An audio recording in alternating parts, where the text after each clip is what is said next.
Good evening, everybody. Welcome to another episode of Uncommon Sense with Jose Negron. Now, for the benefit of those of you who are not familiar with this channel or watching this channel for the first time, the reason why it is called Uncommon Sense because here on this platform we discuss everyday issues where we try to find logical solutions, but not everyone uses logic. For that reason, it is called Uncommon Sense. I want to let everybody know that I'm currently live on YouTube, Facebook, and Twitch. As always, I want to give a huge shout out to all those that have already subscribed to the channel, whether it be from day one or just recently. I really appreciate all the love and support all of you have given me. I also want to give a huge shout out to all those who follow me on social media, whether it be Facebook, YouTube, Twitter, TikTok, or any other source of social media. I really appreciate all the love and support that you've given me. And I want to give a huge shout out to all those who will allow me to enter into your devices. So, what I'm going to ask you to do is the following. If you have not done so, I'm going to ask you to please subscribe, like, and hit the bell notification to all. So therefore, whenever I do prepare content, you will have the opportunity to either catch it live or catch it on the playback. Now, in tonight's episode, I will allow anyone and everyone to pop on. Now, I also have a co-host, and I see here my co-host is here, so I'm going to bring her up. Good evening. How are you? Good evening, Keisha. How you doing tonight? I'm doing pretty well. I'm so sorry. I thought it was going to be on Thursday. I don't know how I got that mixed up. You know what? It's okay. Things happen. But you know what? I'm glad you're here. Now, before we get into the topic, perhaps you would like to share with the audience a little bit about your platform. Oh, sure. My platform is my name, Kashel underscore K Fit. I go live or pre-recorded every Saturday at 8 p.m. for a show I titled Wine and FaceTime. I do morning motivational videos throughout the week. Sometimes about exercise, maybe about diet, things of health and wellness nature. And I share my short videos periodically about my hair journey and makeup journey and things like that. That's who I am and that's what I do. And right now I have a promotion going on called K Fit Spring Forward, where I pretty much provide a consultation, a meal plan, and a workout for 5 minutes for people who want to start a fitness journey somewhere and don't know where to start and they don't want to be overwhelmed. Okay. Also, unless I'm mistaken, I think you also have a offer like any tire for workout attire. Is that correct? Yes, so I do have a shop on Instagram and on my website, which is kfit.club. And on my website, I do have a shopping area where you're able to purchase headbands, wristbands, workout attire such as a yoga suit or, compression leggings or a short set. I have a lot of different things on my website right now. And a lot of the things are pretty much for exercise and health and wellness purposes, yoga, strength training, cardiovascular movements. Is for any and everyone who's into a fitness journey, So, especially for the women, shout out to the women, who purchased the yoga suits. And I'm definitely bringing a men's fit coming too as well because men have been asking me, what about the fellas? What about the fellas? So, yes, that's definitely coming as well for the men out there who want to work out and lose weight and get a meal plan and want to be comfortable in their skin while they create a fitness journey too. So, yes, thank you, Jose, for pitching that in. Okay. Before we continue, I just want to acknowledge the fact that Golden, thank you very much for stopping by. And I'm going to let everybody know that Golden Goddess also has her channels, and she also does do a podcast with multiracial movement called Tea with Modi. So I'm going to ask you, if you have not done so, please check out her content. Um, and I really appreciate all the support that you give me, Gigi. Now, the topic for tonight is debunking Black women myths. Now, let me explain to you the reason why I decided to have this discussion. Because unfortunately, um, if you take a look at social media today, it does not paint a very good picture regarding Black women. Okay, I mean, we have heard so many stereotypes, that they're too masculine, that they're too demanding, that they're too materialistic. They're not, they're not, they're not beautiful. On and on and on. I don't know if you're aware of these stereotypes, Keisha. Absolutely. I have a whole list I'm working with, and for sure I've definitely heard those type of stereotypes my entire life. So definitely am familiar with those stereotypes. So yep, definitely do. For sure. Yeah.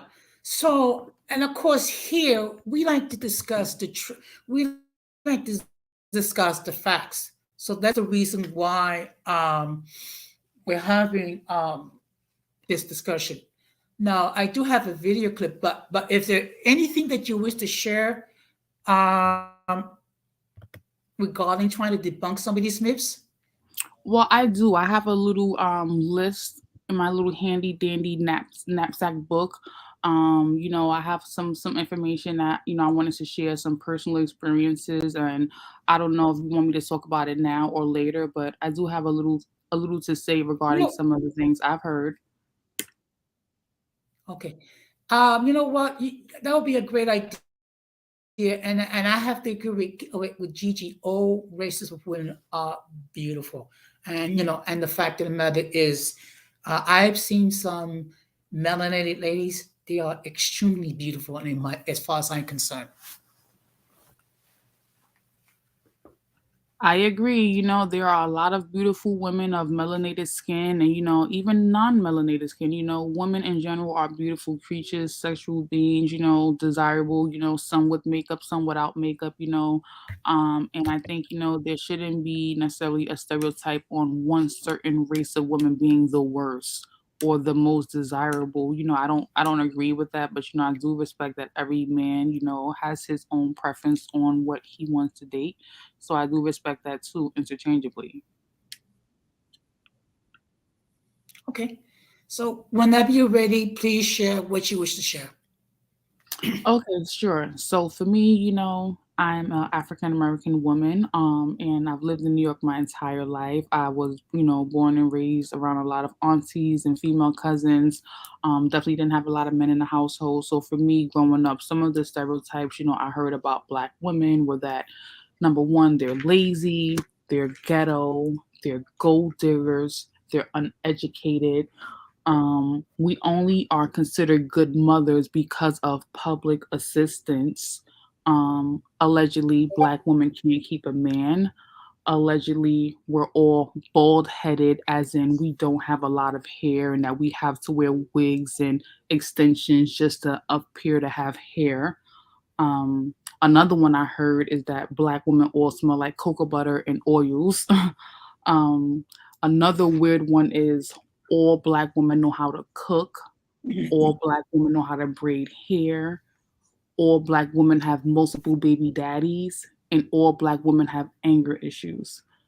And those are things I have heard over a lifetime, even to this day. And I have a lot to say about all of that. And honestly, I know a lot of people who will catch this in a replay or who are here with us now. They probably can relate to some of the things I just said, and they probably heard it too growing up, or probably even currently. Have you heard of any of those things, Um, Jose? I've heard a lot. Now, Gigi brought in an interesting thing to consider. Do you think that Black men started those stereotypes? I absolutely think there's like a 50% chance that black men started those stereotypes. I think, outside of black men starting that stereotype, it could have been women of different races and cultures as well, amplifying that stereotype too. Okay. I just want to acknowledge the fact that Irby is in the chat. Good evening, Irby. Thank you very much. But please continue, Keyshawn. Yes. So, with that said, I have a list of several Black women who I've had the pleasure of meeting their presence, and they've been in my life. I've been in their life, and I feel like all these women I'm about to list have been great Black women who have been influential and motivating and empowering to me, and they do not necessarily fit the stereotype of any of the things I just said prior to the myths and stigmas I've heard about Black women. All of these women I'm about to name were strong, independent, were able to, take care of themselves with or without a husband, were able to provide to make sure all of their kids were bathed and well presented in school and, respectful, in the communities. Or even if they didn't have children, they were women who were very sympathetic or empathetic or powerful in their own way, to give back to other women. And I don't want to make it too super long, but I want to just, really send a shout out to my grandmothers, Mary Richardson and Susie Medina, women who've actually taken care of me when I didn't have a place to stay or I didn't have, family who could like present the best family situation for me. Miss Deborah Baskins, Miss Annette Rushington, people actually let me live in their houses, sleep with their families and stuff like that when my family was array. Of course, my mom, without her, I wouldn't be here. My best friend from childhood, Aretha Rushington, she taught me how to braid hair at 11 years old, how to cook fried chicken and large dinners for a big family at 11 years old, how to clean a bathroom tub, how to sweep and mop. Like, these are little girls. This is me as a little girl being around other Black women who did or did not have fathers in the household, who still grew up to be strong women. My auntie Cecilia Morton, my godmother Stacey Affleck. She did things for me that my mother couldn't. And it was never I did this for your child because you couldn't. It was pure love from one Black woman to another Black woman, trying to uplift a little Black girl to make sure that she understood the values and core beliefs of working hard or getting your life together. A few more people, and I'll cut it short. Keisha Parham, another mentor in my life. Keisha Graham, another mentor in my life. Donna Bird, Sadrina Bird, Ashley Henry, Stephanie Paulino, and anyone else I'm sorry I'm forgetting you. Thank you all for all you've done, especially Sharon Parker as well.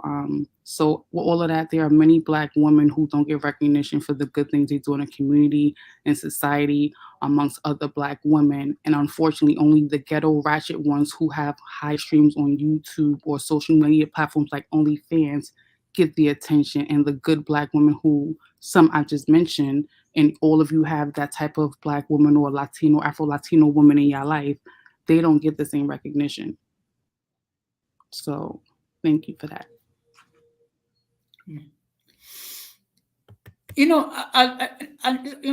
The fact of the matter is you're bringing up a lot of positive role models for Black women, and it's very important, particularly the younger generation, to have positive role models.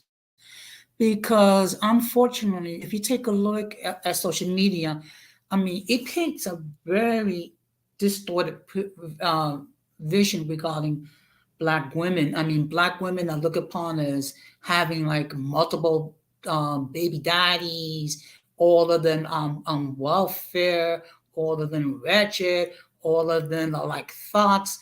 And we know for a fact that in every community, there's good and bad. Absolutely. Like I've even met Black women at my place of business who I share dreams and goals and visions with, such as me applying for other job opportunities. I've had Black women in my job actually tell me, hey, if you don't have monies to get a suit and get your hair done for this interview because you got things going on, I'll pay for this for you, just for you to excel, just for you to get that extra boost of confidence for that interview. Real talk. I've really had those experiences in life from a Black woman who wasn't a relative, somebody I met at work, just trying to see another sister make it. And of course, I, obliged, and took that opportunity and got the job thanks to her. Sue everything, like every little bow of confidence, motivation she gave me was just what I went into that interview for with to slam dunk it. And a black woman who could be my mother's age, who had was no relationship to me, Okay. just knew me as an employee in the office. Like, these women just don't get the recognition, again, like, there are Right. a lot of black ratchet women in the world, as well as every other culture of ratchet women, but I feel like, when we speak about black women myths, I think we need to think about the generation we're talking about, in 2023, the generation of women today versus the millennials such as myself. I'm gonna be 41 this month. That's a different type of woman versus my grandmother, or my mother's generation. All these different generations of women are different. Like, women back in the day were having BBLs and lipo and mommy makeovers and going under the knives to look like a Barbie doll with huge lips and fillers. Like, women weren't doing that. If anything, honestly, I think at one point the larger, voluptuous, more, proportioned woman was more desirable at one point versus the skinny, petite model Barbie doll woman. So from generation to generation, like, the type of woman change, and for a black woman, Afro Latino woman, white, et cetera, et cetera, et cetera. And I think, it's a lot of this generation right here, the 2023 generation, the 2000 generation, the, like, I hate to say it, maybe, early thousands generation. This new generation of women is a different breed. These are the man eaters, the I don't have no feelings or emotions. I could have a sex with a dude one day and move on to the next day and be, blowing the next dude off or having him fly me out and all that passport bro conversation. That's this generation of black women or any other race of women. But for my generation of women, my aunties and cousins and everyone who I saw coming up back in the day, they would never do or move the way this kind of generation of women are moving right now. Absolutely not. Honestly, TMI, like, I don't think some of my aunties wear Okay. thongs. You know what I'm saying? Like, really, it's a whole different generation class and, classification of it all, in my opinion. You know what? And part of the problem why black women, have the perception that they're angry. First of all, we have to acknowledge the fact that the African American community uh, experience stuff that very few communities have to endure with. I mean, starting with slavery and going through the times after slavery, and to see whole generations of people who identity was taken away, men being abused, children being taken away, women being raped. So I mean, one thing I noticed about black women, they have a spirit of perseverance. Yes, I swear, like, sometimes when I was at my lowest and, my weakest, and I felt like, I just was like, ready to give up on life, I thought about the things my aunties and grandmas would say, or I thought about the things I saw as a kid. And, that's when that resilience and that energy and that you can do anything you want to do, put your mind to it kind of thing came in, which, led me to believe that I am strong inside and out, even when I feel like I'm at my weakest. And again, shout out to those aunties and, grandmas with that wisdom, because grandmas right now are 29, 31, 34, 37. Grandmas are not 62 and 72 and 82 right now. Grandmas are like in the club with their daughters, like that's the life we live, and to keep it transparent, I made my mother a grandma in her early 30s. I had my first daughter when I was in high school, and I talked about that recently in one of my live shows I did, and I think Urban Facade was like, "What, Kashal, you serious?" Like, yeah, I grew up with my first daughter. She's gonna be 24, 25 this December, and people don't think I have children, that age. But I just say all that to say, even that stigmatism or stereotype of having a child young as a black woman is a myth. Like, oh, they fast, they had to try it, da da da da da da da. Everybody got an opinion, but people see I carry myself the way I carry myself, like, oh my God, I didn't know you even had one child. You have two children? Oh my gosh, like, you look like you're 20 something, 30 something. Thank you. Appreciate that. But again, all black women don't move the same. We don't all look the same. We don't all sound the same. We don't act the same. We may be the same complexion, but that's about it. We're not all the same. And that's a hard thing because, again, this generation, like Golden said, is fuck the fuck wow. These girls, wow, at 13 and 14, although I already was a teen mom, I didn't have purple and green and blonde lace front wigs and extensions and, you know, long nails and eyebrows and eyelashes. And I wasn't allowed to wear booty shorts and everything. Again, mind you, I was a whole teen mom, but again, it was a different generation back then. We didn't have piercings in all our eyes and tattoos all over ourselves, and we wasn't talking like men and trying to rap and sound like men. That was not my era. This new 2023 is a whole different thing. Like Golden said, "Buck wow." Well, to be perfectly honest, I mean, these young girls in their 20s, they're the daughters of Generation X and even younger baby boomers. The fact of the matter is, and something that I, as a baby boomer, have to admit that there have been times that we didn't do such a great job raising or the younger generation, and sometimes that could be a humbling experience to come to that realization. Absolutely. I think I was afraid to join your stream that day because I just feel like that's a very emotional topic for me, for my parents specifically, yeah, they didn't do the best, but I definitely have grace to understand now. I'm a parent of two children, and I look at me versus them at their age and my age, but the kids I have now and how old I was with my siblings, and I'm having more grace because I realize now shit happens. No one gives you a rule book to how to be a parent. There's no chapter one, index seven, verse A that says what to do when your kid trying to fight you back, or what to do when your kid want to have sex, or what to do when your kid is in a gang. Like there's no rule book to this. Like you learn it as you go along. You take tips and tricks from aunties and people that got wisdom and stuff like that, to help you, and you tweak it and you modify it into your household and your life depending on what kind of child you have. But you learn and grow with this. So at the end of the day, it's like a lot of us, do unfortunately kind of revert back to what we saw when it comes to like, being mothers or disciplining our children as far as Black women, in my opinion. But at the end of the day, in 2023, those values and morals and culture is not the same as the women from like the 80s and the 70s and the 60s and the 50s and even the 90s.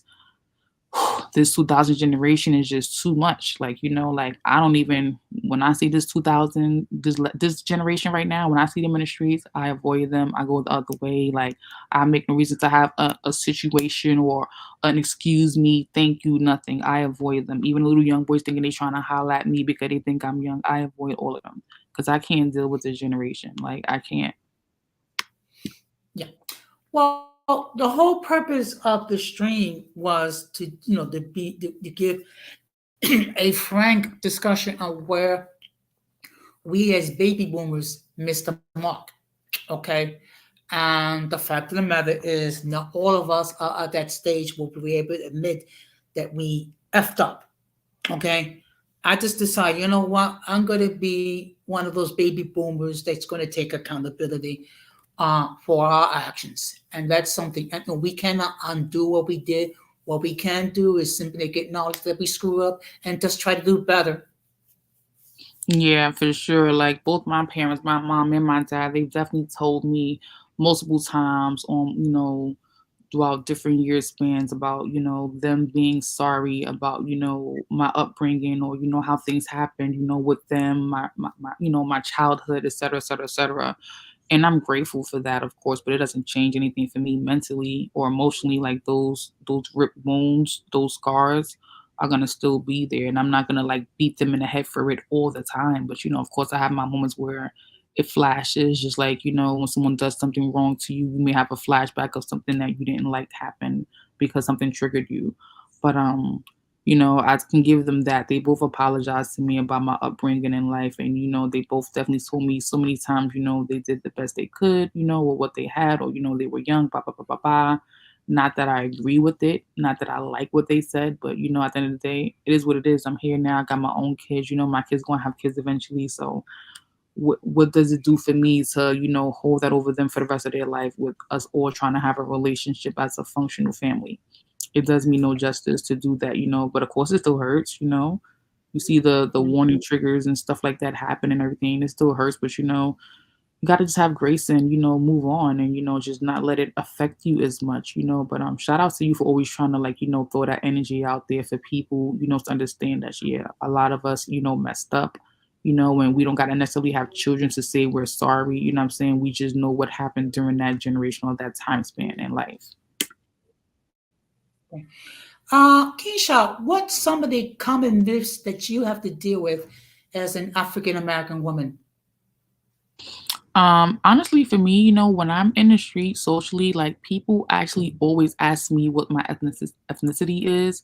People always ask me, "You a Yankee girl? You Dominican? You Haitian?" Like people honestly ask me often what my culture is, like my background, like just bluntly, So that's something I go through a lot. Like I meet people in real time, and the first thing they want to know is what am I?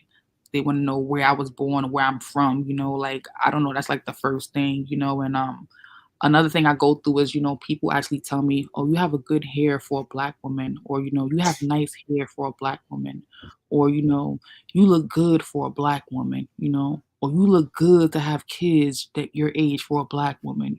I get a lot of those, constantly, often, you know what I'm saying? Or when people find out I have a master's or I have a bachelor's or something, "Oh, you smart for a black woman," or "You motivated for a black woman," as if there weren't many black women way before my time who weren't even more extraordinarily motivated, ambitious than I am. There's so much more I wanna do with my life and so much more, I feel like I can do, and it's like those are very insulting comments to me when people meet me, and I do a really good job of, putting on the fake face to not let them know sometimes I'm offended by it. Depending on my environment, I just keep it moving, but, I get a lot of that. "Your hair is nice for a black woman," or "You look good for your age for a black woman," or "You look good to have kids for your age as a black woman," or, "You're smart for a black woman." Like, what the fuck do you mean? And what the fuck are you talking about? What kind of racist bullshit is that? But as a smart black woman, some black women won't agree with me right now. I've learned to adapt to my environments, my situations, and to play my cards, the right way. And a lot of people ain't gonna respect that, but it is what it Well, is. This is America. yeah. Well, I have had the privilege of knowing you for about 4 years. Okay. And one thing that I can say, fact, is first of all, you are extremely intelligent. Okay. You are beautiful, not just in the outside, but in the inside. And I see how you deal with your younger daughter. I have not had this. I see you with your elder daughter, but I think you are an exemplary parent. And we have Ramon in the chat. Good evening, Ramon. Hi, Ramon.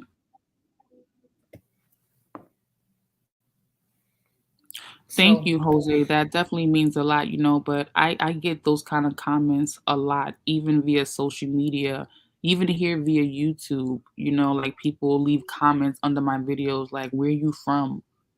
Whether they think I have an accent or whether they think I look a certain kind of way so they don't know where I'm from, like, honestly, I still feel like sometimes it could be innocent, but sometimes when it's not innocent, when somebody's just trying to be a fucking dick, or they just trying to be yeah. sassy with you for whatever reason. Okay. Well, Gigi, unfortunately, even though New York is supposedly known for its diversity, we also have ignorant people. Okay. So now we have another guest. I just want to let everybody know that the views of those who appear on the panel are not necessarily those of the host of the channel. Any attempt to copy the material without the consent of the host will be is prohibited. By appearing on the call, you waive your rights to your image. Some of the views that people may hold may find offensive. If you don't like the content, you can block the channel. And now I'm going to bring in. Good evening, Ramon. Good evening, Don Jose. How you doing? Hey, Kichel, what's going on, ma? Hey, hey, good to see you.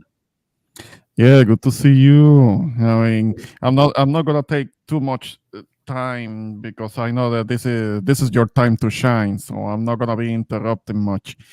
But yeah, I was Aw. yeah, I was just hearing what you were saying, and I have heard those statements before when it comes to the compliments and people don't not understanding how backhanded they are, and like it's they don't understand how cringy that is. I mean, the whole you're pretty for a so and so, or you're smart for a so and so. Kind of like the default belief is that because you are who you are, then you can't be pretty and you can't be smart and you can't be capable or you can't be competent at something. And it's like, do people really talk like that?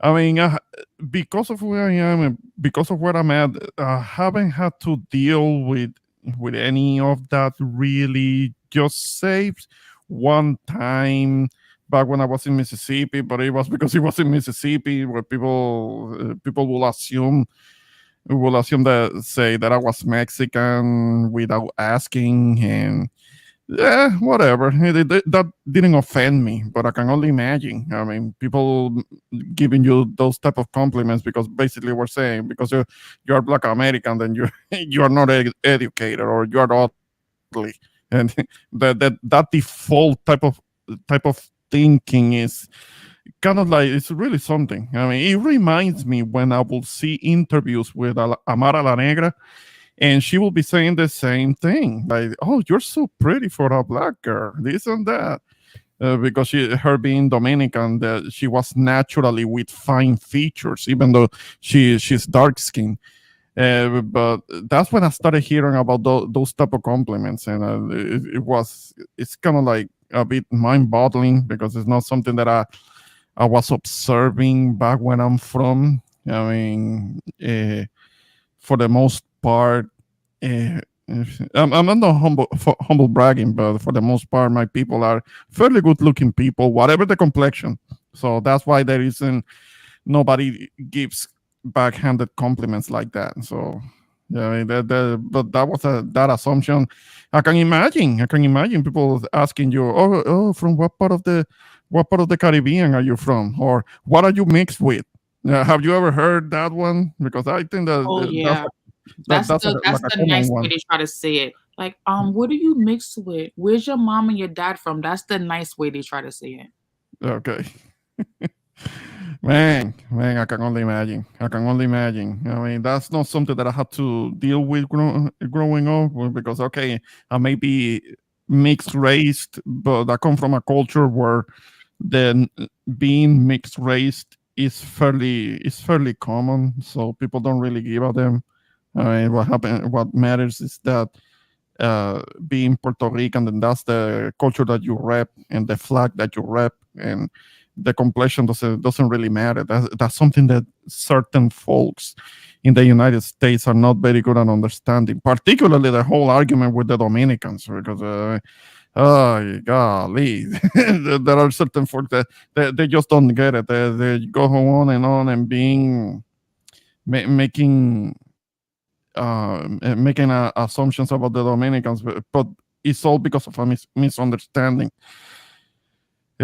Oh boy. Yeah. I No, understand. I I get what agree you're though. saying, There's a Golden. lot of Mhm. misunderstanding. I like what Golden said. She says, but Black Americans are attractive as well. It's just a lot of racism in America. That's true. It's so much racism. It's like you can't help but after a while to be questioning or judging like somebody else at certain points because like you see it right in your face. Is really relevant.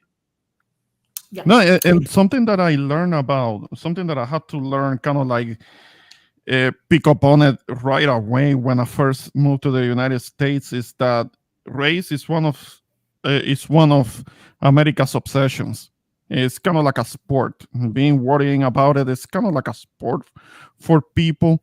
I don't know what will that be. Okay, yeah, well, I have an idea as to why, but being stuck on arguing about race and worrying so much about race is they're not understanding that does not allow people to progress. I mean, you can't progress when you are stuck on an issue. You're stuck on arguing about that one thing. I'm not gonna try and sound and sound Mr. Kumbaya with the whole we're all the same, because no, we're not the same. Our experiences are not the same. Racially, we are not necessarily the same. I get it. I get it. At least I can get that part. If I can understand something, it's gonna be that. But like, damn, people just argue about race, and you have seen it on these live streams, how people can get on a platform and they start talking about race, and 6 hours go by and they're still going back and forth arguing about race. I mean, I don't understand how people can do it. I don't get it. I don't understand it. I don't know how people can do that. They can have endless live streams arguing about race, and um, and with the whole thing worrying about race, with the assumptions that come with it, which is what you're talking about. But I'm gonna be quiet now because I want to hear more about Okay. your experience. Mhm. Well, before I just want to acknowledge the fact that the 18th letter is in the chat. Good evening, Joaquin. It's always a pleasure to see you. And I want to let everybody know that the 18th letter also has a YouTube channel where he discusses a lot of great material. So I will ask, if you have not done so, please subscribe to the 18th letter. And actually, I'm glad that you're here, Joaquin, because one of the things I want to do also is, since we're talking about debunking the myths regarding black women, that we need to do the same thing regarding black men as well. Good evening, Joaquin. Hey, what's up, Jose? How you doing today? I want to say shout Oh, out to you. well, thank you. You. Shout out to everybody on the in the chat. Shout out to my YouTube wife, Kashelle. Hi. Uh, Shout out to my boy Ramon. What's what's going going on? on, Rakim? I wanted to just to add to Jose, and Ramon. I feel like, honestly speaking, though, like some of these myths we're talking about, like for example, regarding Black women and all the things I said, as well as the things that Ramon is saying too. I feel like some of these things is a reason why there's a certain group of Black women that just don't want to look Black.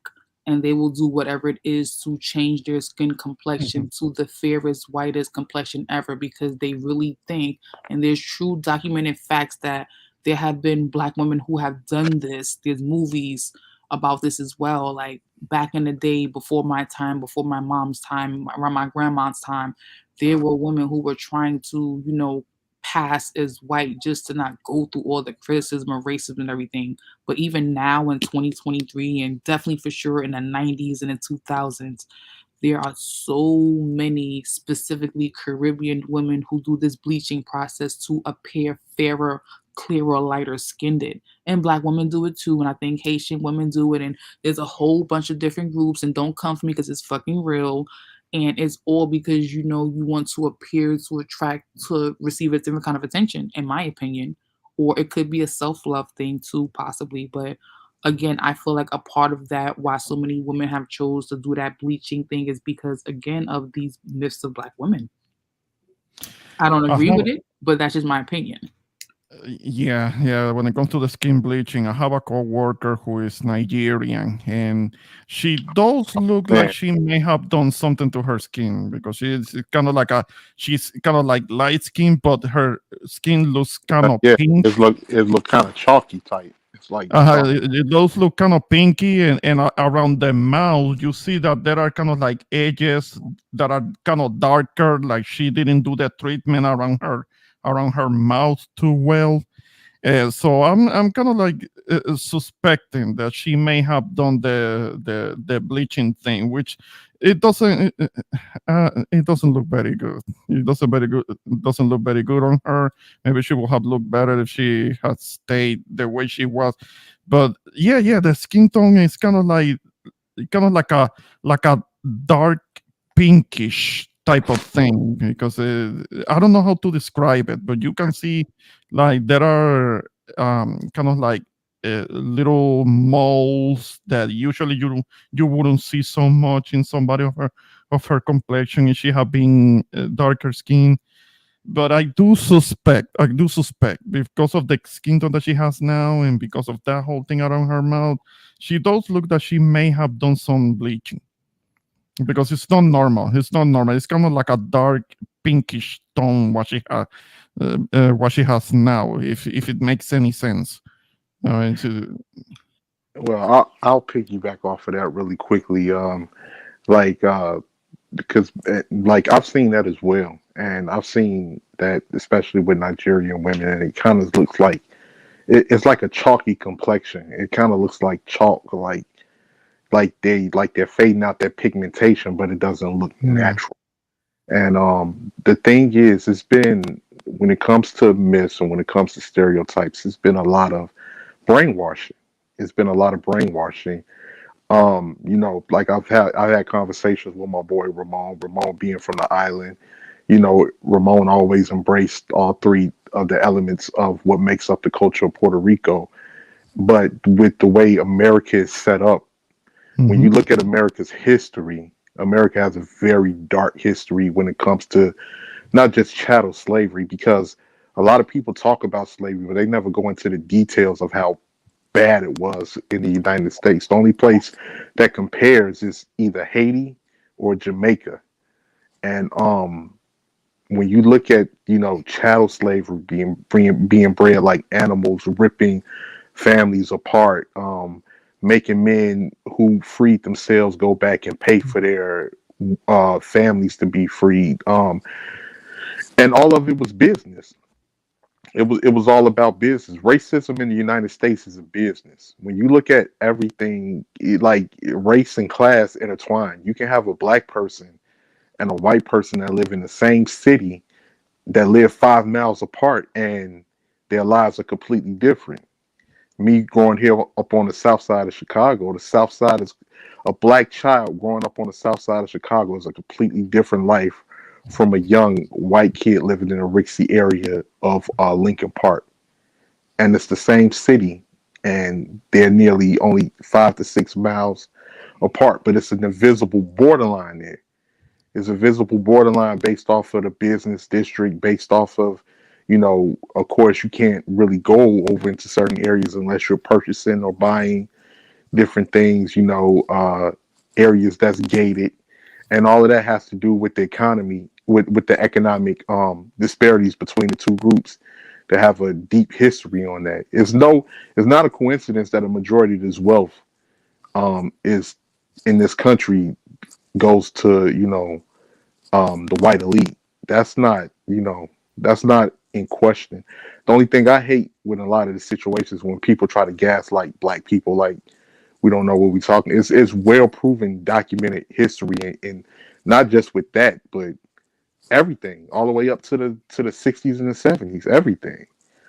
And I mean, footage. You can go watch the footage from the 30s and the 40s and the 50s and the 60s, and you'll see that a lot of people, whether they be some of these conservatives, black conservatives, some people within the biracial sector, the of course white racists, and even some people within the what do you call those guys? The slow taps, regurgitating the same talking points that white supremacists was regurgitating in the 1960s.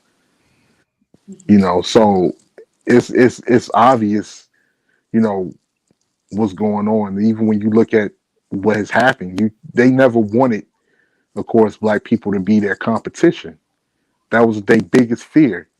Even when you look at, after slavery, black men hit the ground running, building colleges, we was building jobs, stores. We had our own, and all it took was jealousy and false accusations to destroy that.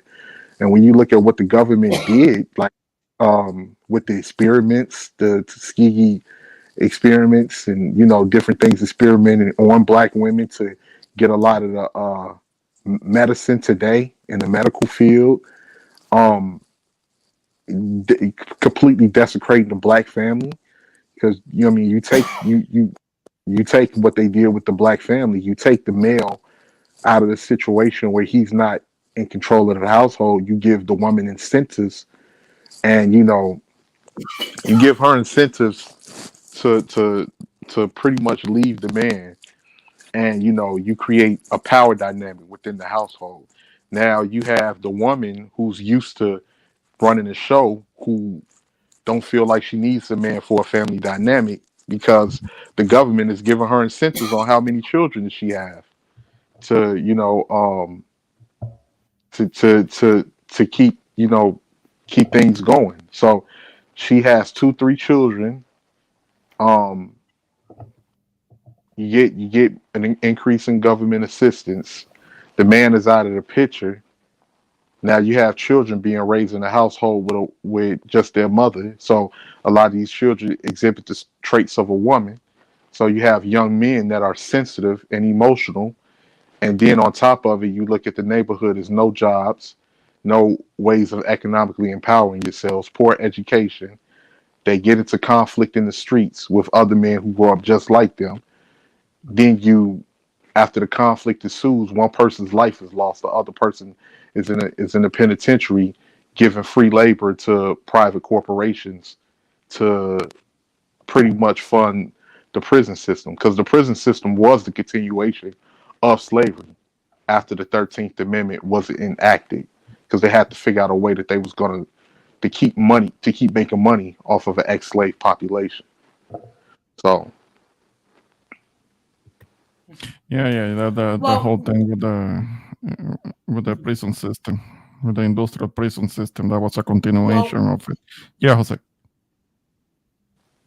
yeah. One thing we have to understand that racism in this country had existed even before the birth of the nation. I mean, going back to 1619, when you have the first group of so-called black indentured servants, and then you have 250 years of slavery, and in the Constitution, a black person was considered three-fifths of a human being, followed by segregation and Jim Crow laws. So, the fact of the matter is that the African American community has gone through a great deal, and even with all that, the black family was together, and all that changed in the '60s. yeah, it all changed in the '60s with the rise of feminism. And I mean, even Ida B. Wells participated in feminism. And the funny thing about it, a lot of these feminists wanted the numbers. They wanted to recruit black women for their numbers, but at the same time, when Ida B. Wells participating in their marches, they told her she had to go to the back because they don't want her to be seen with everything else that was going on. And because the first thing out of people's mouths is that, oh, black people play the victim, black people play the victim. And all you got to do is just look at the history. But a lot of people don't open books and read, and there's a lot of people that don't prefer to know because they want to believe in whatever narrative that fits their agenda, or whatever narrative that they deem that they want to be associated with. So that's pretty much accurate. Even when you look at the stereotypes of black men in the 20s and the 30s, black men didn't have the stereotypes on being a criminal. They didn't have that stereotype until later on down the line. Their stereotype was the jolly jovial, tap dancing, the tap dancing, like the tap dance. Oh yes, a boss. Yes, sir. That was their stereotype. And later on, they changed that stereotype into the criminal, into the angry aggressor, and that definitely has brainwashed not only every other group, including other white people, but it has brainwashed black people into believing that. I was just watching a video where it was even a white man that was talking, and when we talk racism, we talking about money, economics, laws, policies. That's what I'm talking about. Because people confuse bigotry with racism.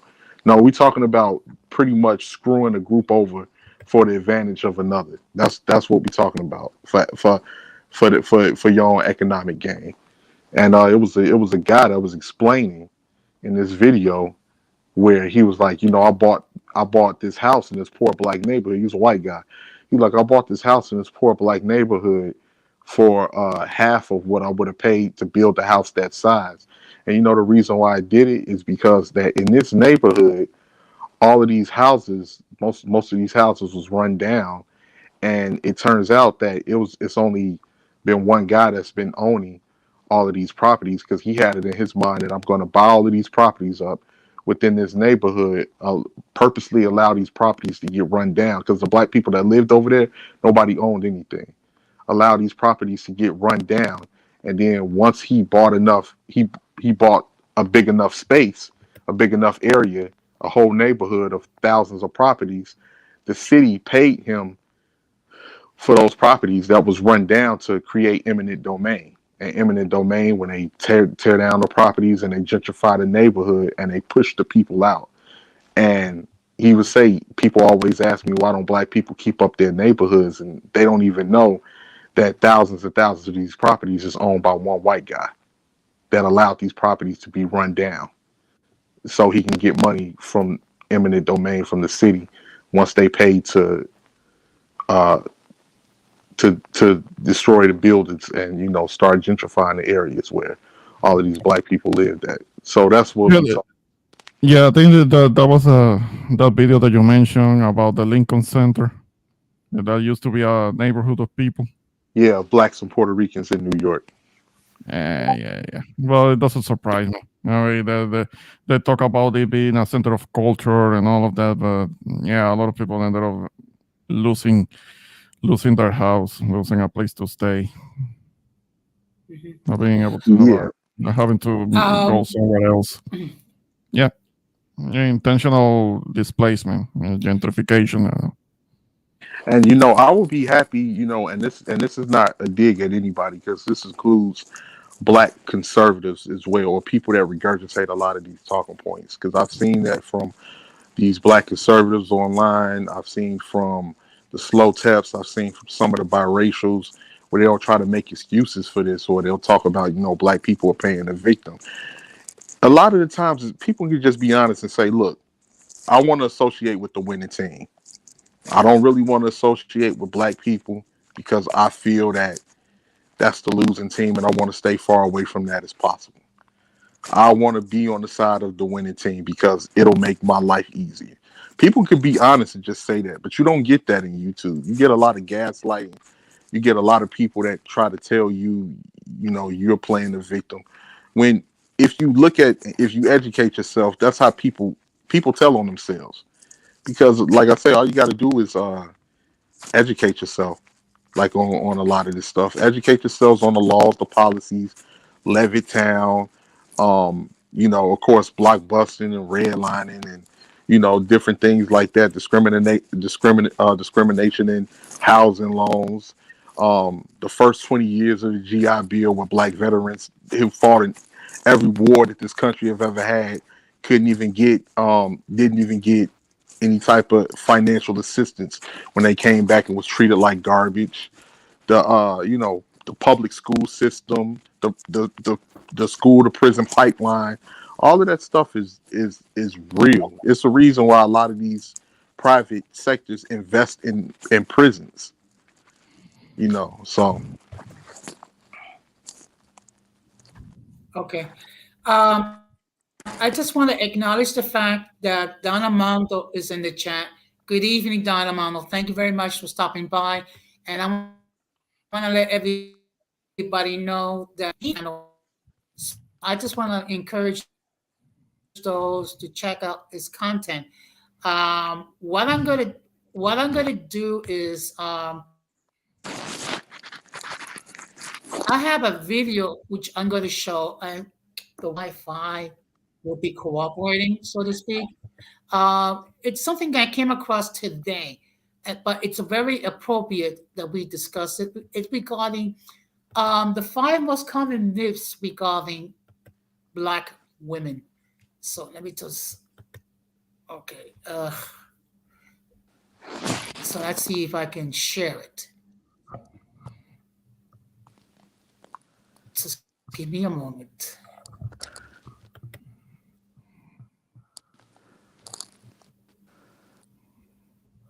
Okay.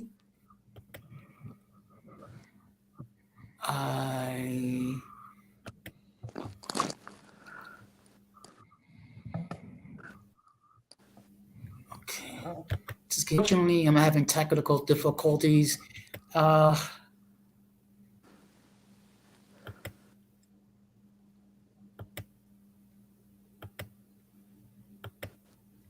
okay. Okay, let's see if I can. I apologize. It's just that sometimes it's a little slow. Okay. Let's see.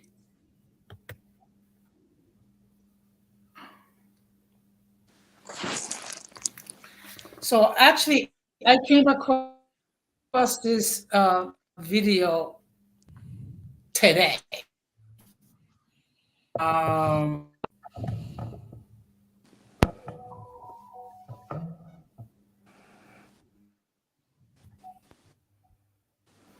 okay, you know what? I'm just gonna play the audio to make it like a 10-hour stream. Okay. Sugar. Uh-oh. It's giving you trouble. Okay, I'm Acting just up. gonna play the audio. Top 5 Yeah. myths told and believed about Black women. Number 1, they are the most unattractive women on the planet. First of all, I'd like to say that beauty is in the eye of the beholder. And so to classify any one racial group as the most unattractive is ridiculous, because it is obvious that in every race you have attractive and unattractive people. To say that Black women are more every single white woman or Asian woman to every single Black woman, and you're coming up with this ridiculous statement because, again, are you stating that the attractive Black women are less attractive than the unattractive Asian or white women? Do you get my point? You see, so I think it's one of those racial divides that is intentionally done to lower the self-esteem of Black women. Keep in mind, Black women have mothered every culture around the world. If you go back hundreds of years, every light-skinned white woman, Asian woman, Latino woman that you see, if you go back hundreds of years, their great-great-great-great-grandmother is a Black woman. Number 2, they are always loud. Okay, so the whole idea that Black women are just loud, that's another one of those things. It's a labeling that's done to intentionally vilify a racial group, to say that Black women are loud as if that is the case all across the board. I know some very shy, timid, and quiet Black women, and I have seen some very loud and obnoxious white or Asian women or Latino women. You see, you catch my drift? So all of these classifications, they are rooted and grounded in division, meant to make one racial group feel lower than or less than another. I don't think it's necessary, but it is intentionally done to cause the racial divide that we see in this country. Number 3, they are always angry. Okay, that whole angry Black woman thing, that one just turns me on my heels, and let me tell you why. To say that the Black woman is always angry, oh, the angry Black woman. So are you saying that women of other races never get angry, and that they never have a moment to where something has bothered them to the point of anger? That is utterly ridiculous. Now, when you look at a Black woman's life compared to some of the racial groups, she has every right to be angry, looking at the things that have happened to her people for centuries. There's a beautiful poem written by a brother. It's called A Black Woman's Smile. And he talks about some of the things that the Black women have had to endure over the centuries around the world, watching her men be beat, her children killed, being raped, all kinds of things, you see. And to say that the Black woman is angry without providing context is completely unfair. Now, what about other women of other racial groups of a lighter hue getting angry because they're not getting the car that they wanted, or they're not getting the fur coat that they wanted? How about them getting angry for those things? when you have black women getting angry for something as serious as one of their family members losing their life senselessly. Give me a break. Number 4, they're not good mothers. Okay, so the whole idea of other mothers being better mothers than black women is ridiculous. Again, this is an individual thing that you cannot assign to one particular race.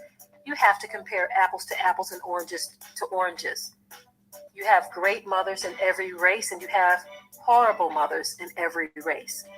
So those of you who say that black women are not good mothers, how do you compare a black woman who has sent all of her children to college and they came out to be successful, productive citizens? How do you compare her to a white mother who is on meth and her children watches her do drugs, and she's stealing and she's getting high all of the time?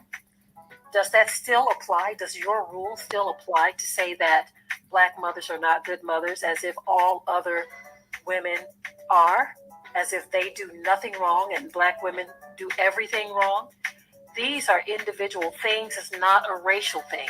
Again, you have great mothers in every race, and you have horrible mothers in every race. This whole thing is meant to cause a racial divide, and is meant to stir anger and bitterness in people who don't even fit the category of being a horrible mother. But thankfully, many of these women ignore these statistics, but it's really sad to be painted with one brush, to have every black woman painted with one brush, while women of other races get a chance or the opportunity to live their individual life and be judged as an individual, and not based on what women of their race do, who decide to go in left field and do something horrible, horrendous, or terrible. You see, that is how everyone should be viewed, as an individual, and not judged by what people of their race are doing. It is not fair. It's just like saying that every Chinese person eats dogs, when that is not the case. You see, where every Asian eats cats. You see, now, although some of them may, to paint all of them with that same brush is ridiculous. Likewise, you should not do that to so-called black women either, because there are some wonderful, great black mothers out here raising beautiful, well-behaved, productive citizens. Number 5, they don't support their men. Okay, now I had to save this one for last. The whole idea that black women don't support their men is ridiculous. It is ridiculous. Now, I do know that there are exceptions to the rule, but that goes for every race. Come on now. I know that there are black men out there who don't support their men and are not loving and nurturing wives. I know that.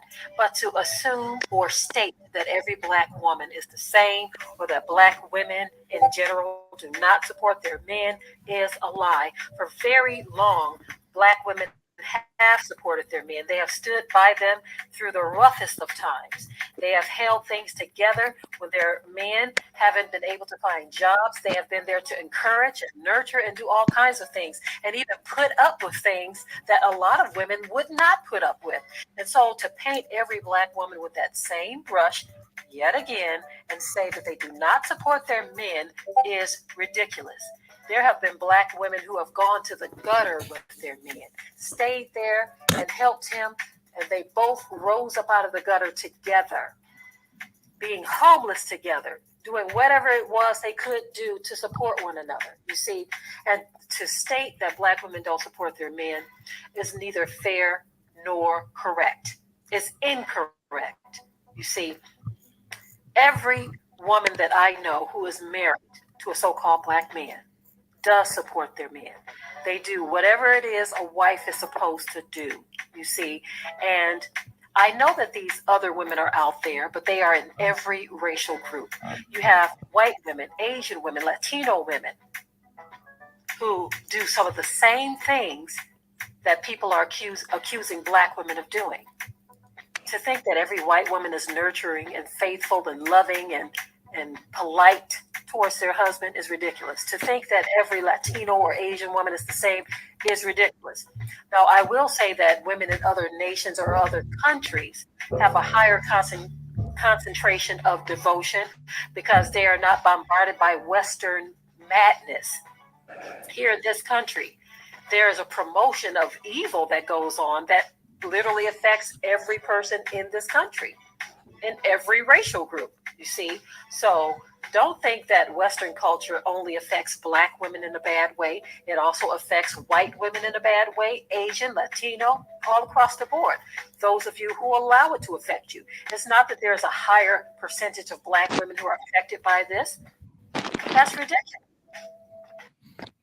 I've seen Black all kinds of garbage only to be thrown to the trash.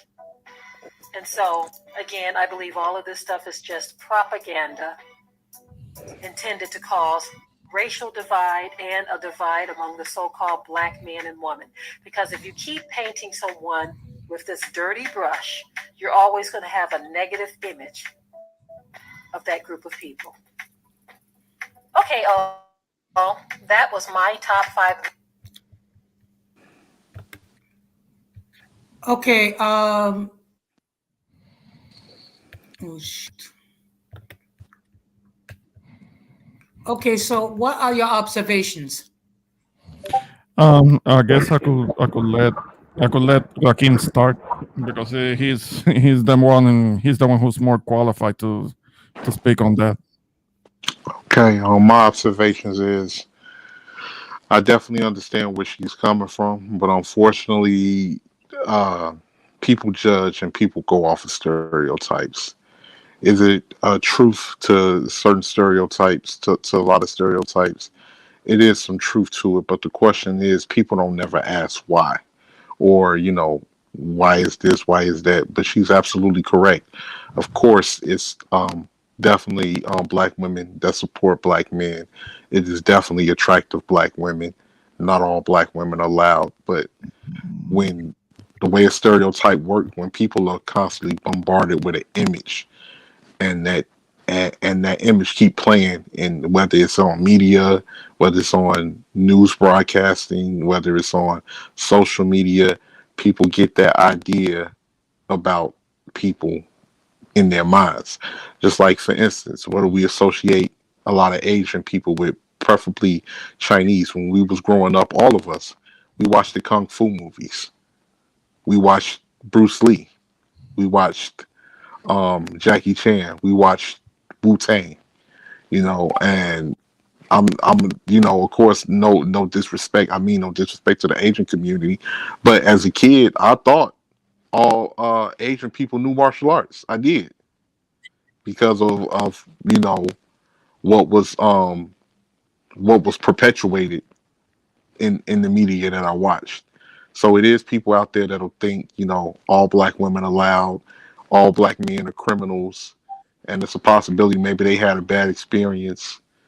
Um, who knows? But nobody never has the why to stereotypes anything like that. They just believe whatever images that's projected in front of them, and then that's how it is. It's just like me, when people like, oh, you know, people from Central America and from Mexico coming across the border. Yeah, why?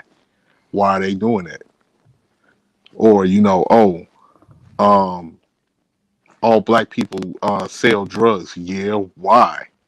Why are these people in these poor income areas with dilapidated abandoned buildings with dilapidated abandoned buildings with no food or grocery stores in sight selling drugs? So it's like, people don't, a lot of people judge, and people go off of stereotypes to have a superiority complex um over other people. And believe it or not, it's some people that enjoy that. It's some people that enjoy having that superiority complex um over people. But she's absolutely correct, not all of those things are true. We've seen beautiful Black women.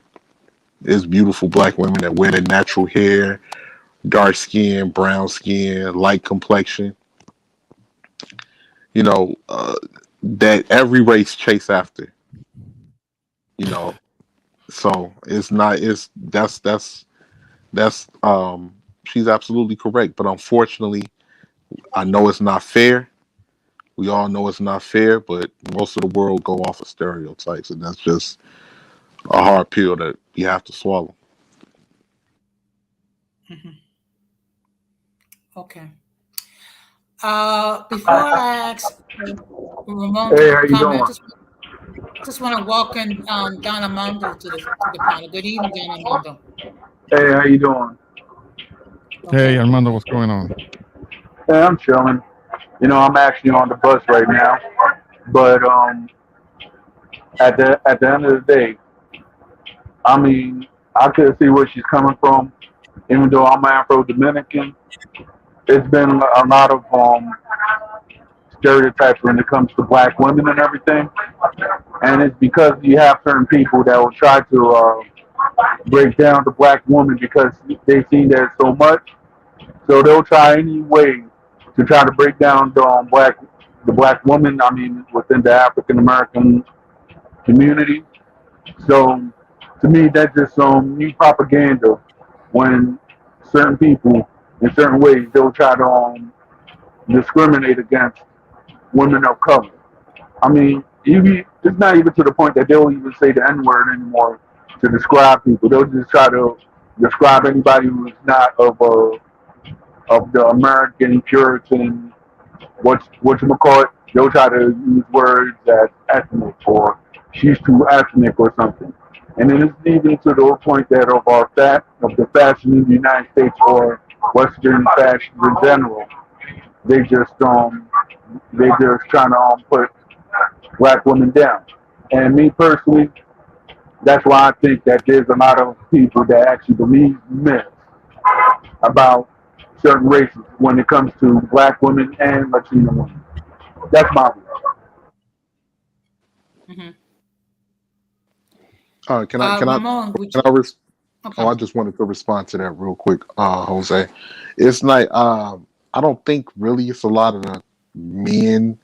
Not saying that there's not men out there that put down women, because if anything, most black men have always tried to uplift our women within our own community. We've had Jet magazine, we had Ebony magazine, we had all of these different all of these different magazines and different things like that. Yeah, you're right. That was in support of, of course, you have brothers like Bob Johnson who created BET when black people weren't even allowed on any other channels. So we had to create our own channel and put put our media out there. I do believe that a lot of the media have had a strong part in just damaging the images of black people in general. I'll give you the perfect example. I never forget when Ellie magazine, right? Ellie magazine, um, they did they did these magazine covers, and it was for, I forgot what month it was for, but they had four different magazine covers for four different women. Three of those women were white women, and they had these women slim fit, in shape, you know, and then they turned around and for the representation of black women, they put Precious, Gabrielle Sidibe, they put Precious on Ellie magazine next to these other women. And I saw that and I was pissed. I was pissed. I was just like, is it anybody that you could not have put uh uh um Kelly Rowland, Lupita Nyong'o, anybody that you could have not put that would have been able to compare with these women. You put I mean, it's hey, to be fair, not for nothing, but to be fair, it's like, yo, a lot of they knew what they was people, doing. They knew what they was doing. They knew nothing. but a lot of people, not for nothing. I'm just saying that beauty is in the behind the beholder. But then if you really look at the point of beauty and everything like that, it's like they think that they're gonna play a joke on certain people, but then you got certain people that actually like Gabrielle Sidibe. So I don't know what they were trying to do with that. But as far Yeah, as I know exactly what they was doing with that, Don, and I could have picked. I could have, if they would have put me in charge, I could have found way better options for uh, Gatorade. He was uh, Gabrielle Sidibe represented every stereotype that you can possibly think of, and they knew that. right, I'm putting that on. right. I mean, yeah, that is true. And then the thing is, though, it's like everybody, they go and they put stereotypes in whatsoever. But it's like at the end of the day, if people don't want to be stereotypes, I'm saying for all of us, we all have to change the narrative. So That's not how that works. That's not how that works. In my no, but I personal mean, opinion, but, but I I mean, mean, by as an individual, that doesn't stop people from stereotyping you. All I got to oh yeah, do, what did people use as stereotypes before we was watching television? they They, just use they, class status. huh? No, they They would just use use class status. cartoons. So Exactly, but then I'm saying even before drawings or whatsoever, they use class status and propaganda. Meaning that okay, propaganda could be in the form of arts and drawings or whatever, right? But then sometimes propaganda was just on the base of words. Because if you actually look at history and everything, most certain words that are in the English and Spanish and other European language, right? They always try to demonize other people. Like for example, white like Europeans, they went up and they were talking bad for years, for generations about Genghis Khan. But what a lot of people have found out, like during history and everything like that, he was way more advanced than any of the Europeans today. Meaning that as far as religious tolerance and such, of course, provided that he was still a dictator and a ruler, but everybody has talked of bad literature about Genghis Khan. So therefore, if you actually look at certain people that they actually use their literary works to talk bad on a people, that's what they use all throughout history before radio and television and art. So you're right about that, Kim.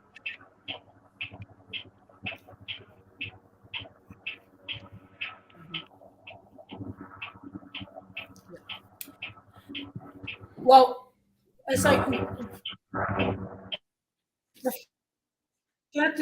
the fact of the matter is this: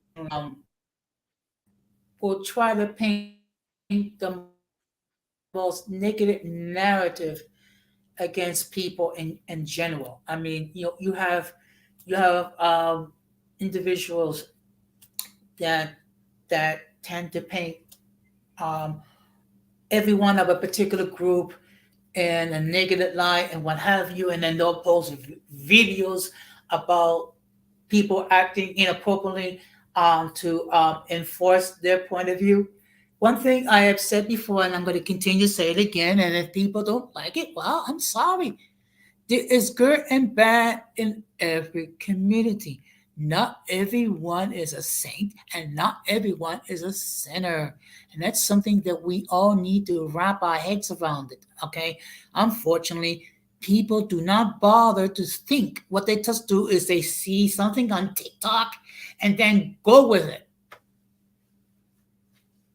now I might get in trouble for saying this, but I'm gonna just go ahead and say it. And it's I'm kind of disappointed that I've come to this conclusion after almost 35 years on this earth. Is that no matter the race, in my personal opinion, most people are dumb.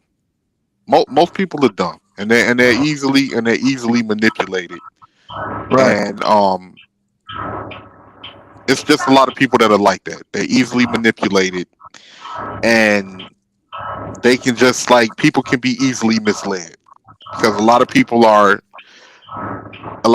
intellectually lazy. They don't do the research themselves. And there's a lot of people that thrive off negative energy, especially in this YouTube sector. It's a lot of people that thrive off negative energy. Like I said, no matter the group, we got some of the most ignorant people on YouTube. that are miserable in real life that come to YouTube because they never had a voice in real life and just Right. express just to get on here and spew hatred, and they find a lot of people that are just as miserable and depressed and idiotic as them to gain a following. In a lot of cases, that's what it is. So Okay. Hey, Uh, I gotta say this, Rakim. You're right. yeah. I just want to say, I'm sorry, Keisha, that you could not stay, but thank you for stopping by anyway. Michelle, you left your own. you left the stream that was dedicated to you. Come on, you just left us hanging. All right, do what you have to do, chica. But Okay. look, I mean, look, the whole purpose is to try to paint a more truthful definition of what black women are. Okay? And the fact of the matter is, there's a lot of black women that are great, that are awesome, they are dynamic, they're wonderful and what have you. I mean, there's good and bad in every community. Okay, not everyone is a saint and not everyone is a sinner. And I'm sorry if I sound like a broken record, but that's the reality. Well, a lot of what goes into the image of a certain group, it does have to do with the media, but it wouldn't be successful in perpetuating the stereotypes if it wasn't supported. Because unfortunately, a lot of what goes with the negative image is also being supported by the ratings. There are all of these shows that feature all of this dysfunction, but this dysfunction is entertaining. And if it is entertaining, people watch it. If people watch it, it gets the rating, gets the exactly. ratings, and then it keeps being perpetuated and put on the air and for public consumption. Everybody watches us. It's not just the demographic in question, but everybody's watching it, and because it is being supported, it's not being argued against, then the stereotypes ended up speaking for everyone, for all of the members of the demographic. So you're absolutely that's right, Ramon. You're absolutely right, and that's true. You're right. Because I'm like I don't want to sound like a bit of a hypocrite or anything like that, but that's true. Even like within my case, like a lot of the things that I grew up on. Hey, Don, can you mute up for a quick second? yeah. Can you mute up for a minute? It's just that it sounds like you got a vacuum cleaner running around you. It's a little difficult to understand, uh, Rakim. but like even with myself, like Yeah, but oh, go ahead, Jose. no, go ahead. I'm sorry. Go ahead, but please continue. Please No, I continue. was just gonna say, even within my like, even with in myself, I hate to sound like a bit of a hypocrite, but um, I look at the way like how things was when I was coming up, right? And I grew up on gangster rap music. I grew up on a lot of different movies and shows that depicted that image that I still watch and I still listen to this day. And like in the environment that I grew up in, it was like that a lot of the times, and that is a very negative stereotype. But that's something that is like and not just even with that. Like I like movies like Heat. I like movies like The Godfather. I like movies like Scarface, and I do watch a lot of those type of movies that do, perpetuate would be a negative stereotype, especially on black men. But and some of it I do struggle with, as far as being fans of that type of music and that type of media. But I will say that I don't know. To me, it was a little different back then because it was a reflection on reality of what was going on, and there was a lot of Mhm. substance in the music. You know, Yeah. It was different back then because back then it was kind of like painting a portrait, giving you the picture of things that were going on. That's why I couldn't see it as anything negative. Yes, it had like hardcore lyrics, and it was depictions of violence, but those depictions of violence were inspired by things that were actually going on. I mean, so I couldn't have Absolutely. a problem with that because I equated that with the movies, kind of like the mobster movies, and you know how influential Martin Scorsese movies have been Mm. to kind of like the to urban culture, because he was willing to talk shit about his own. I mean, like the masterpiece called Goodfellas. That's him. That's Yeah, him putting his own people yeah, on Front Street. Like, look, this is my people, and they were killing each other. I yeah, mean, because there were members of my own community that were criminals, and they were killing each other and ratting each other out. So we were getting those examples that had nothing to do with people like yourself or like us over here. Okay, they saw us as inferior to them. Yeah, yeah, that's fine. But the thing is that they were criminal themselves.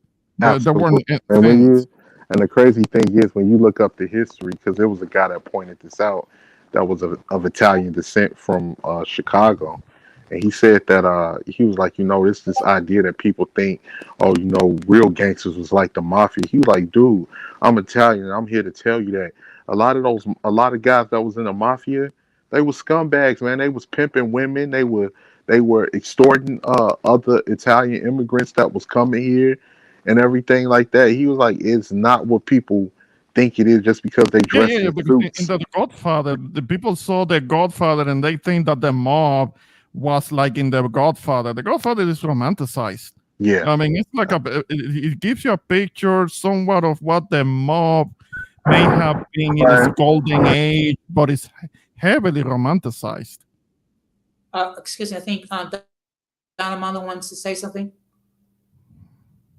I mean, if you actually look at it, right, all these criminal groups that they have in all the in all ethnicities, let's just be honest, most of them are scumbags. When you actually go and you prey on your own people, and that's all I gotta say. Like no pun intended to anybody or anybody who's in organizations, but if you actually look at people that actually have property and they were extorting their own people, that's what they are at that. Yeah. Um, And there were, yeah, that's how we started out. A lot of these mobsters, they started out kind of like running a racket, a protection, a so-called protection racket kind type of thing, which was extortion, extorting their own people.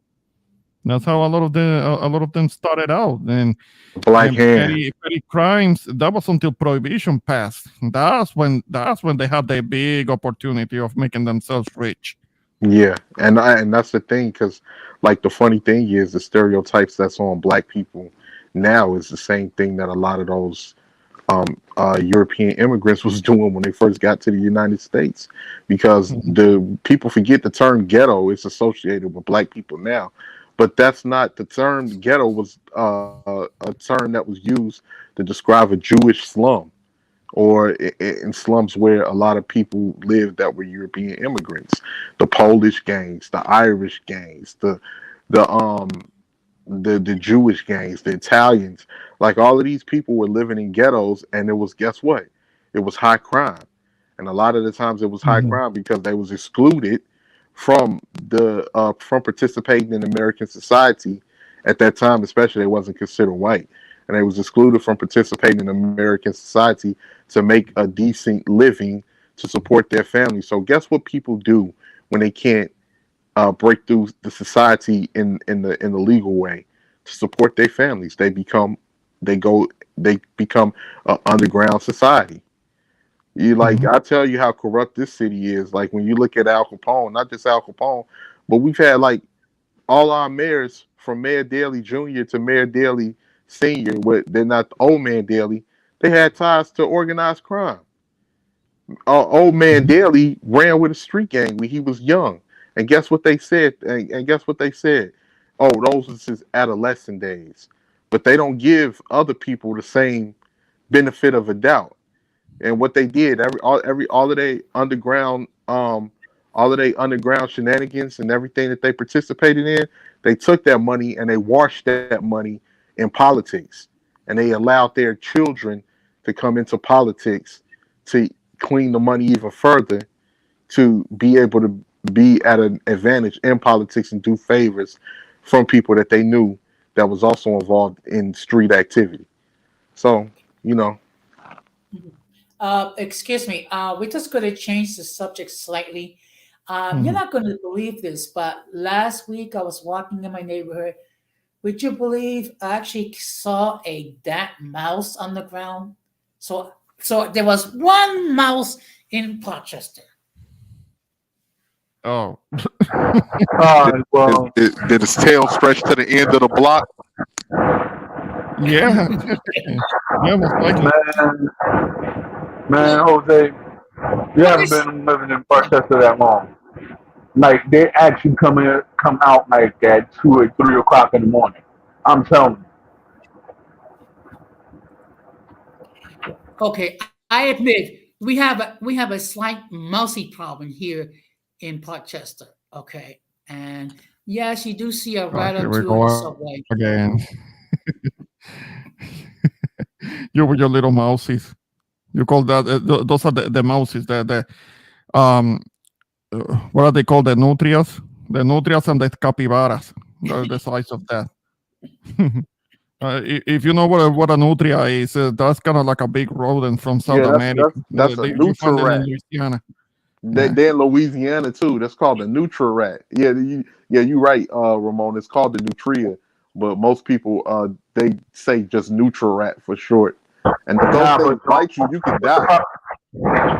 but the problem that New York has is that sometimes when the boats will be going from Africa to New York, they have like these big they have like these big um rats that's from Africa, and then they'll be jumping off the boats and everything like that, and then they'll be going to businesses and stuff, and when they kill these rats, you could actually look at clippings from the Daily News. They show rats as big as pit bulls. You know what I mean? So those rats, they're dangerous. It's like to the point that people in New York have to have legal arms to carry because those rats are big. Okay. Wow. I just wanted to add that, even though, like I said before, we do have a slight mousy problem. Okay. I admit it. Yeah, little mouses. Sure, sure.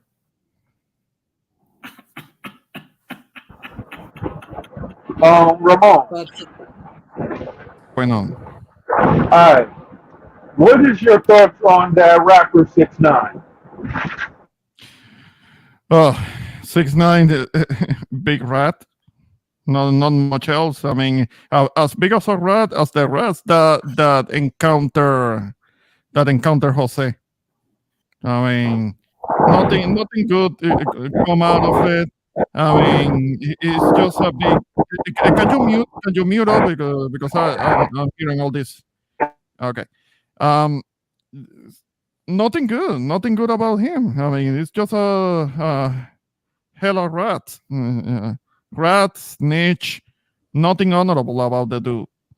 And the thing is that they try.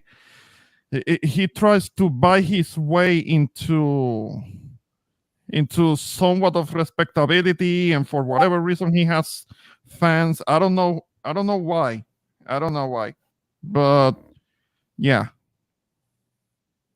Yeah, I mean, I because just don't have I just don't have a good opinion. I can't have a good opinion about somebody like that because he was a pretend gangster, a pretend thug. I mean, he got involved. He had a few dollars. He got involved, which was extremely suspect. You should have raised all kinds of red flags with all of the bloods that he was getting involved with, but they didn't bet him. They didn't bet him, and he ended up being their downfall because a lot of those guys that he used to hang around with, and I understand that they are still in prison, so they kind of had that coming because they didn't bet him to make sure that he wasn't some kind of a spy or a rat, or and he turned out that he was well, Herbie, that part I'm not too sure about that. Maybe he also is.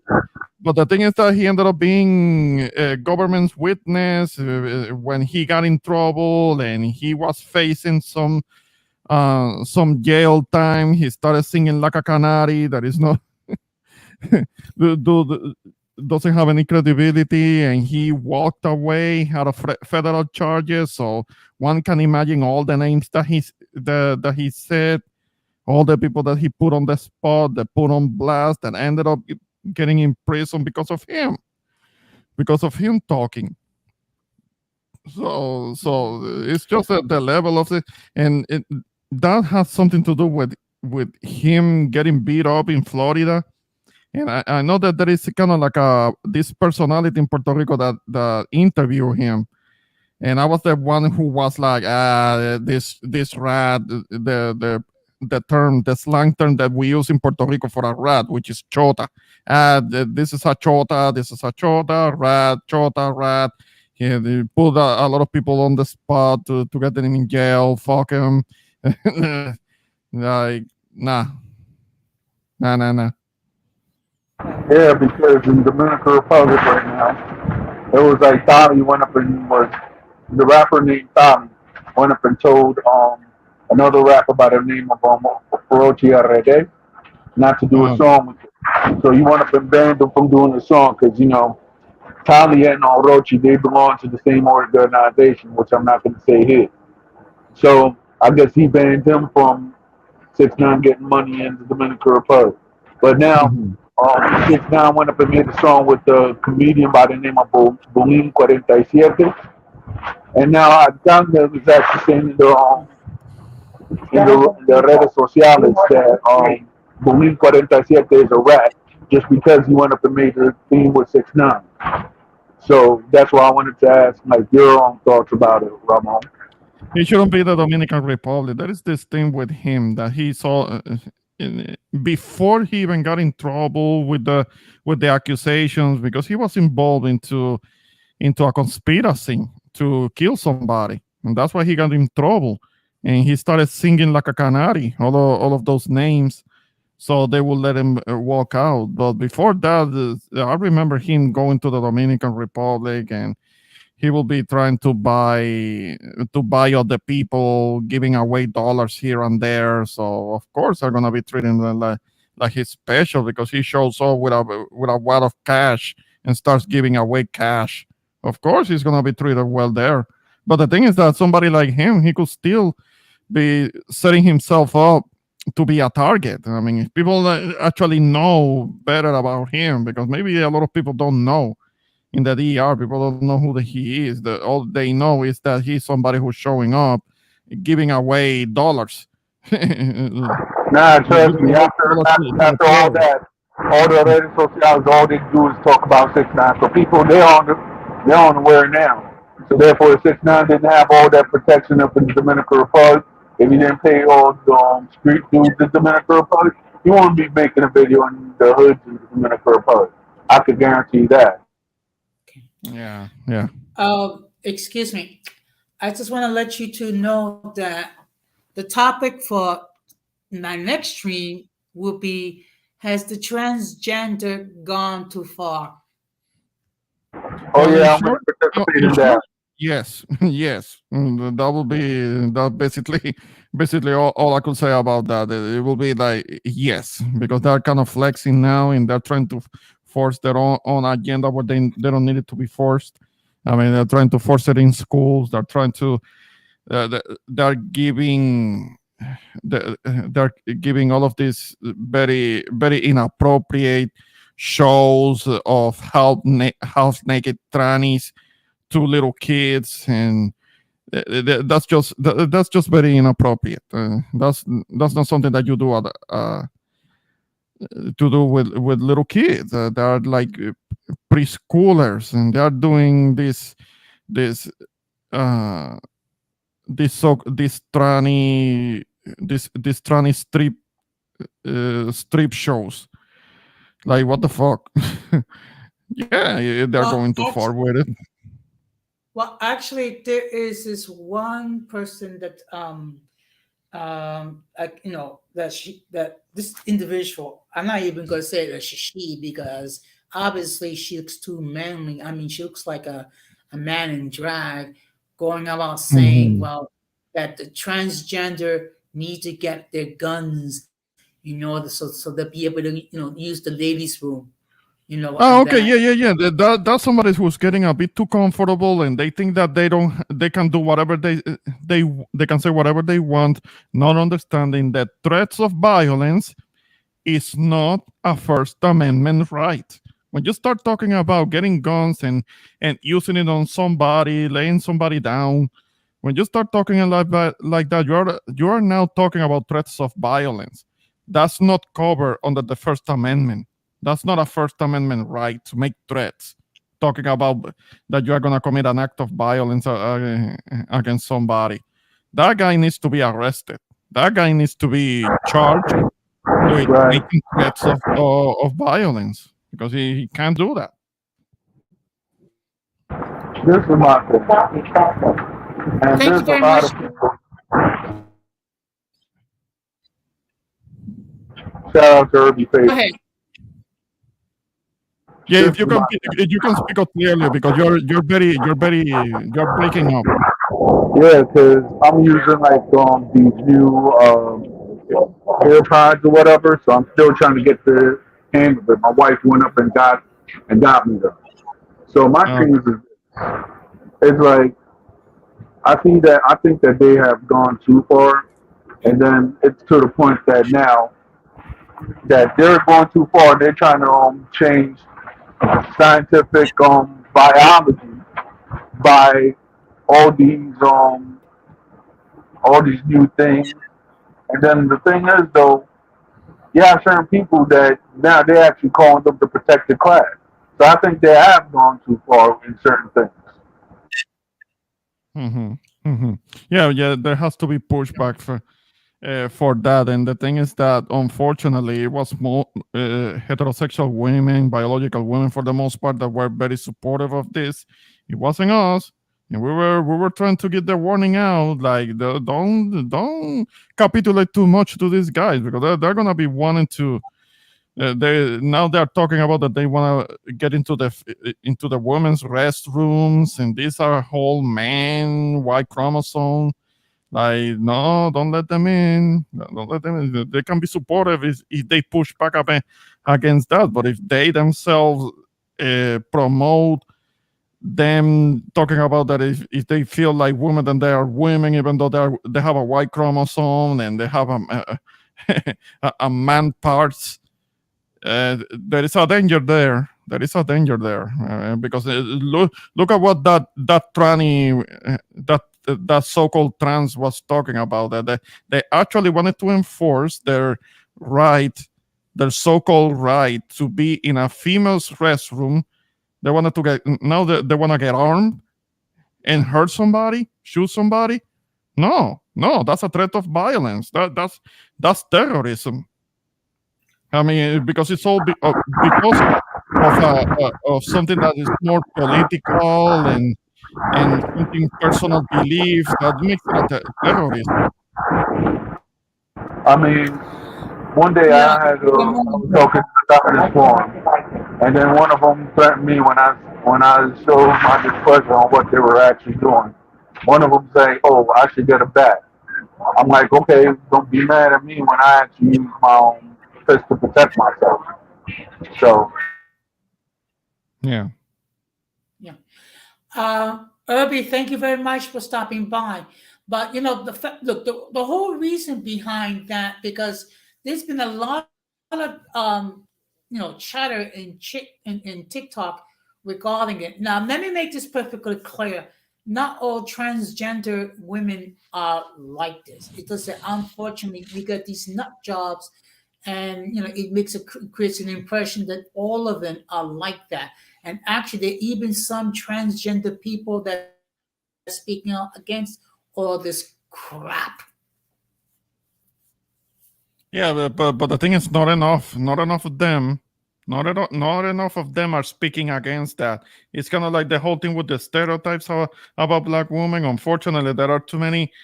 There are too many black women, the good ones, that go along with the stereotype. They don't really push against it. They stay quiet, not understanding that the stereotypes will apply to them, even though they're good women, because they don't speak against it. They don't really push back against it. And by the same token, the same thing with the trans, the good trans that maybe they're not trying to push anything against with on kids. They're not trying to push anything on them. They stay quiet. They don't say anything. They're not pushing back against the agenda, because one thing is believing in that they are one thing, and another thing is trying to force it on someone else. That is not for them to do that. So they don't say anything. They keep it quiet, and it's kind of like agreement, silent agreement, like a silent agreement type of thing. And they need to speak out more because they are being complicit with it. But and Well, also now, the women need to use their voice, because us saying something about it, us men saying something against that, is gonna have us labeled. It's gonna have us criticized. It's gonna have us called names and censored and all of that. Society will listen to women. Women are gonna have to push back against it. yeah. This Now, one thing I have to say to this about mhm, certain movements in the history of the United States, right?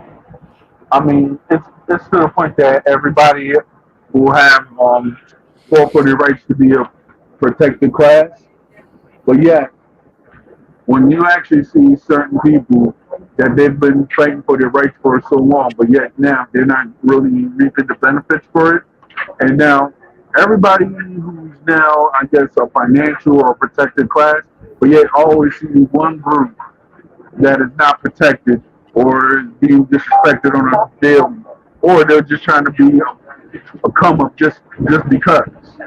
So therefore, before anything about we talking about other groups of people, we just have to make sure one thing: stop making this one group the master and the scapegoat for your success. So therefore, that's all. That's my beef with this. With all this happening. That's all I got to say. yeah. This is now. Some people are not gonna like what I'm gonna say, but who cares? If you have not fully transitioned from one sex to another sex, there should be a separate bathroom for these individuals, so therefore they can go and do what no, answer the call of nature. Okay, no one that has not fully transitioned from male to female should be using the ladies' restroom. Okay, because women have a right to use the ladies' room without fear of having some individual who pretends to be female only to be a male in drag, and also children as young as 5, 6 years old. They don't need to be I agree. exposed to that. And then this is one And thing that again, I have to say too. It's like if you really look at yeah, it, right? I got no. If everybody can live their own life, right? But then you have certain people or nut jobs that if you disagree with a point, just a little bit, they want to go and tell you, oh, we're gonna get bats and all this other stuff. Okay, so therefore, if you're gonna get bats and everything like that, and now since you want to flex because you are a so-called protected class, now me, I guess I am not a protected class. I know what to do if I have to protect myself. It's just gonna be straight blows and no epithets.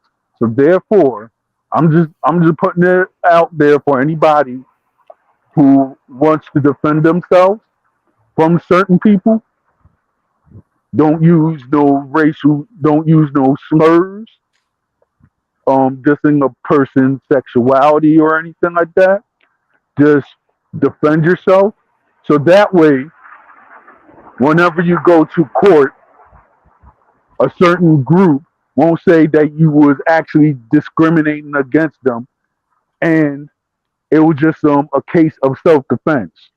I'm just laying the groundwork right there because when people use terminology against you and you don't know your laws, 9 times out of 10, the courts will screw you. That's all I got to say.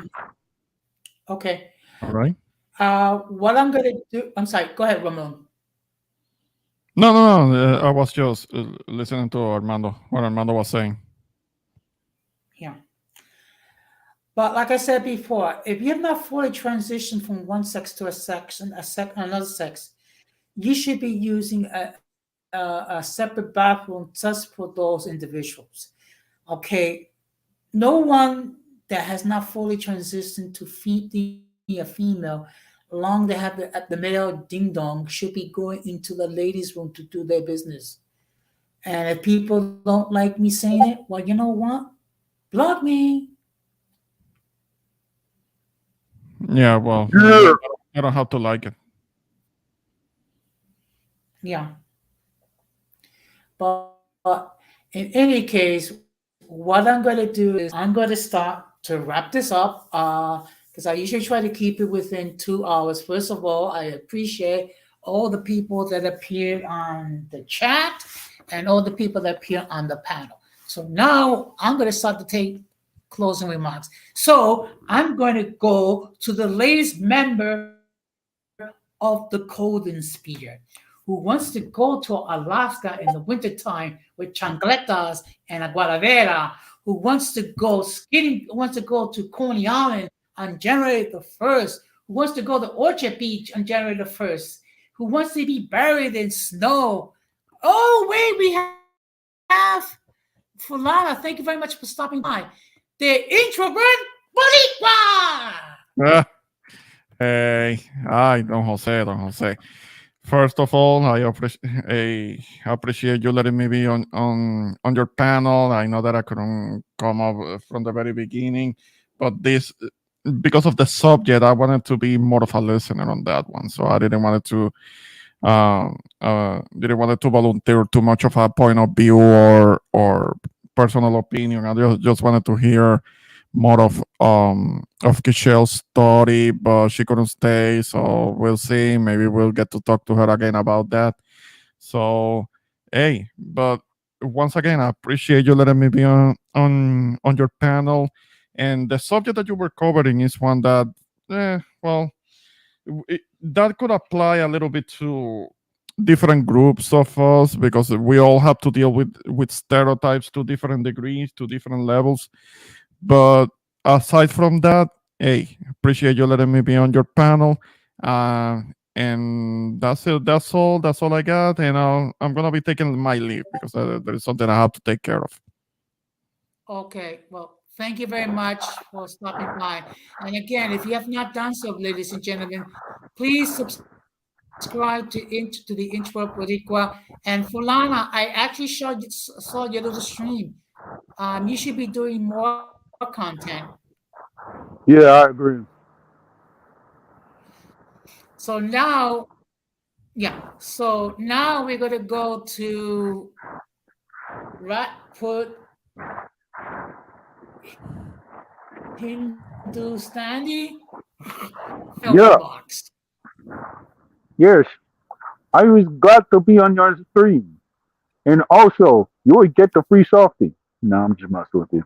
But other than that, um, it was a pleasure to be on your own platform. And one thing I could actually say is not this is a topic not broad for not only for African American women, but for other women of color also that we actually that they actually face stereotypes. So with that said, um, I would like to it was glad that I had it was a pleasure to be on your panel. So I'll take my leave too. I said before, if you have not done so, please subscribe to Don Armando's channel. Look, the whole point was to try to debunk some of the myths that exist about Black women. This is just an attempt. It's going to take more of an effort to debunk these myths. And actually, what's going to take is the African American community as a whole to to show who they are. Now, unfortunately, you're going to have some narrow-minded, slow people that are going to hold on to the stereotypes, but is to speak the facts. I appreciate the presence of Fulana, Intro Boricua, Irby, Kino, Don Armando in the chat.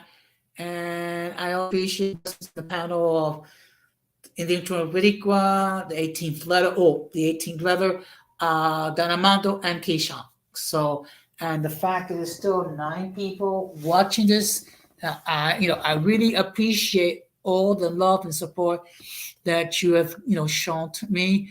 What I'm going to ask you, all of you, to do is, please share everybody that you know, so we can set the records straight in regards to Black women.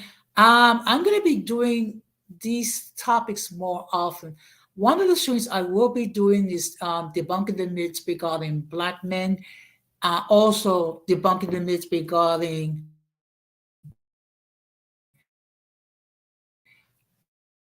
because there's a lot of myths that's going on. Good enough. Thank you very much for stopping by. Okay. And I already subscribed to your channel. Okay. So that being said, tomorrow, I'm sorry, Thursday, I will be doing a stream regarding has the transgender gone too far? Let me make this perfect throughout the stream on Thursday night. Not all of them are that way. Okay, walking Fulana, not all of them are that way. Unfortunately, they're the ones that are getting the most noise and attention. So what I'm going to be doing is trying to highlight some of the extreme beliefs that some of these people have. Okay, and again, I'm not condemning the whole community. How everyone wishes to live their lives perfectly up to them. I am not going to cast any judgment with anyone. That's a personal matter between them and God. Or discuss everyday issues where we try to find logical solutions. So, and of course, after the stream is over, all of you are welcome to enter any comments regarding the stream. All that I ask is let's try to keep it respectable, okay? There's no need to get foul. There's no need to be abusive and what have you. And again, if I'm not your cup of tea, oh well. Que sera, sera. What will be, will be. But in any case, it was my pleasure to share this matter with all of you. And I'm really looking forward to see you all this Thursday.